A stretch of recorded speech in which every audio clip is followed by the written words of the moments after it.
Hi everyone. Okay, today we are going to learn about chapter 3, logical reasoning. This one will be one of the chapter in form 4. Okay, so in this chapter we won't be learning a lot about calculation. You won't be having a lot of calculation here. So the first subtopic of the chapter will be statement. Okay, statement is a sentence such that it can be determined either true or false. That means a statement will be only a statement according to the mathematical concept here. A statement is known as a statement if you can determine whether the statement is a true statement or a false statement. Example, 4 plus 5 equals to 9. 4 minus 5 equals to 9. In this case, both also is known as a statement.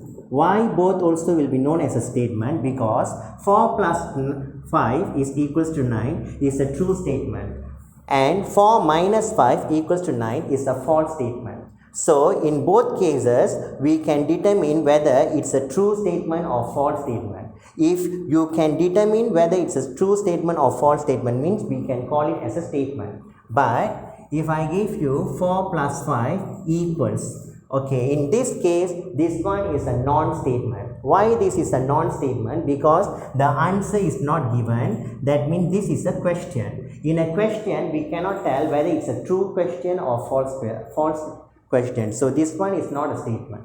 Other than that, statement can be categorized into true statement and false statement. Example of true statement: root of 81 is equals to 9. So root of 81 for sure is equals to 9. So this is a true statement.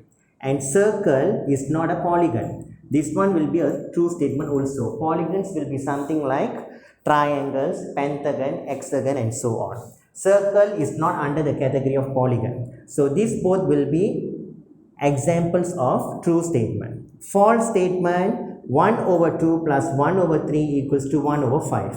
In this case, first I need to equalize the denominator. After equalizing the denominator, I will be getting 3 over 6 plus 2 over 6, which is equals to 5 over 6.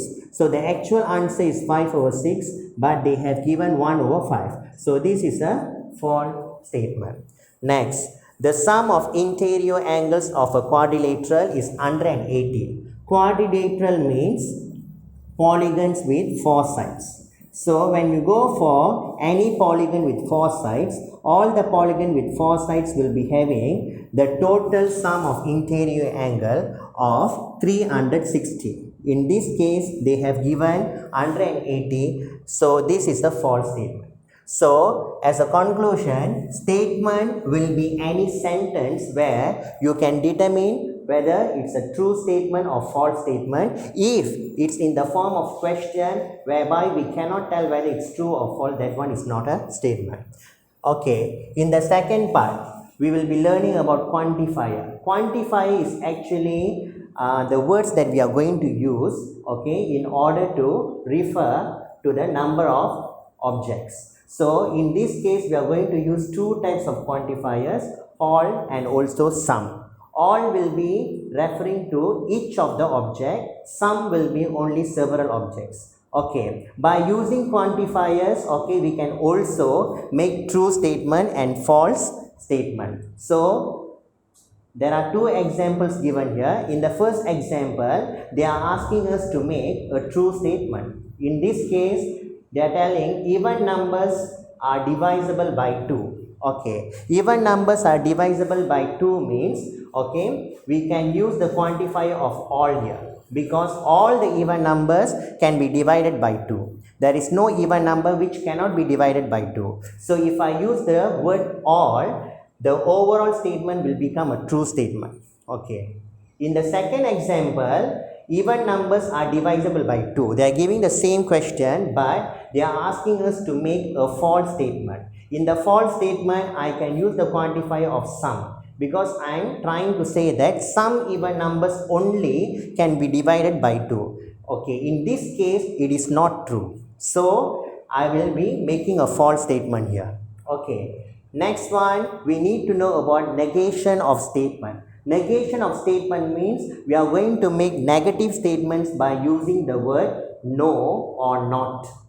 By making negative statements, the new statement can become a false statement or can be a true statement. In this case, I have given the example cube root of 125 is equal to 5 cube. Okay, this one is a false statement.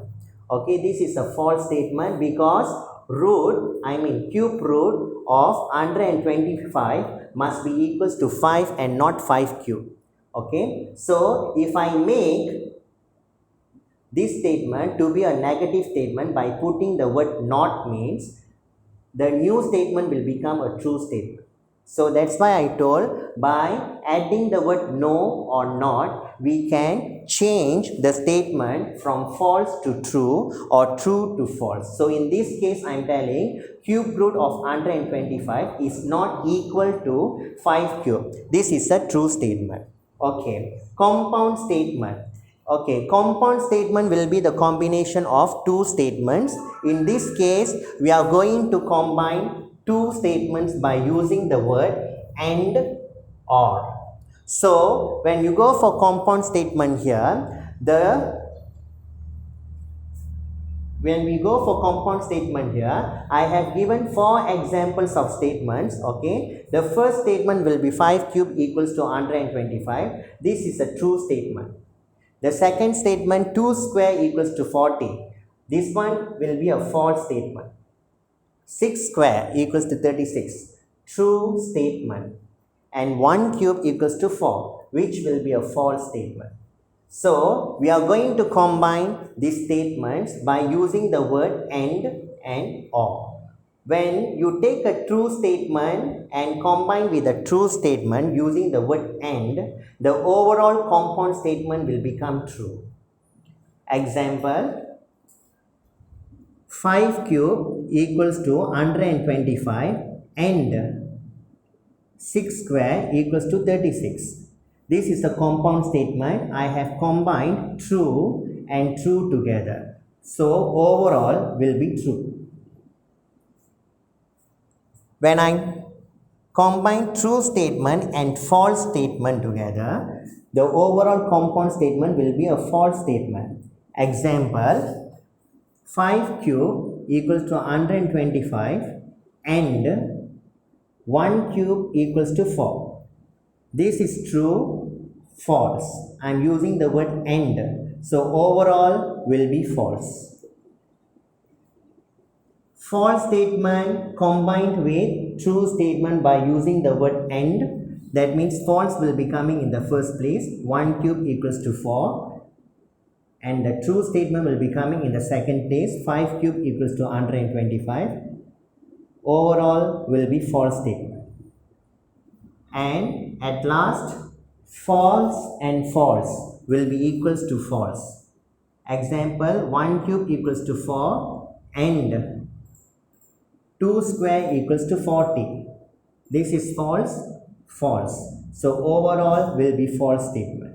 So, as a conclusion, if we are using the word and, only 2 true statements can be forming the compound statements which is true.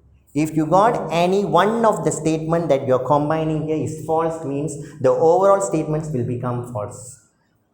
And now we go for the next part, or. Okay, in this case, we are going to combine 2 true statements together by using the word or. Example, 5 cube equals to 125 or 6 square equals to 36. In this case, I am forming a compound statement by using the word or. True and true, so overall will become true. In the second case, true, false. In the first place, you must have true. After that, or false. We take 2 square equals to 40. The overall statement will become true. Because if you are using the word or, either one is true, means the overall compound statement will become true. False and true. Example, 2 square equals to 40 or 5 cube equals to 145. false or true. Either one is true means overall will be true for the word or. And false or false. Overall is false now. 2 square equals to 40 or 1 cube equals to 4. Overall is false. So the overall statement will become false also. So in the case of the word or, if either one is true means the overall will become true. If both also false means overall will be false. Okay, thank you for watching. Hope you understand.